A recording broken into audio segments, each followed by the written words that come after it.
নমস্কার বন্ধুরা, আবারও চলে এসেছি মা শিপ্রা ক্রিয়েশনের নতুন একটি ডিজাইনে। আজকে দেখাবো সিল্কি শাড়ির ওপরে। প্রথমে এখানে আছে ব্লু কালারের ওপরে ফ্লাওয়ার মোটিভের গোল্ডেন জরির কাজ করা, এবং তার পাটটা দেখুন, পাটটার মধ্যেও কিন্তু গোল্ডেন জরির কাজ করা আছে, এবং তার আঁচলটায় দেখো এই কাজটা যাবে, কত সুন্দর আঁচলটা লাগছে। এটার কালার অপশন পেয়ে যাবেন, আরও কালারগুলো দেখাই।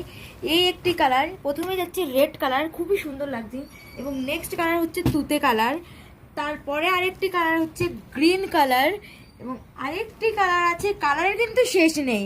এই কালারটি কিন্তু খুবই সুন্দর একটি কালার। আরেকটি কালার যাচ্ছে, এবং লাস্ট আরেকটি কালার হচ্ছে হোয়াইট কালার। বলে না সাদা শান্তির প্রতীক, সত্যি কালারটা কিন্তু খুবই সুন্দর। এটার প্রাইস কত জানেন বন্ধুরা? এটার প্রাইস হচ্ছে মাত্র 1920 টাকা। যেই শাড়িটি পছন্দ হচ্ছে স্ক্রিনশট নিন এবং আমাদের হোয়াটসঅ্যাপ করুন স্ক্রিনে দেওয়া নাম্বারে। আর অবশ্যই আমাদের পেজটি ফলো করতে ভুলবেন না নতুন নতুন আপডেট পাওয়ার জন্য। ধন্যবাদ।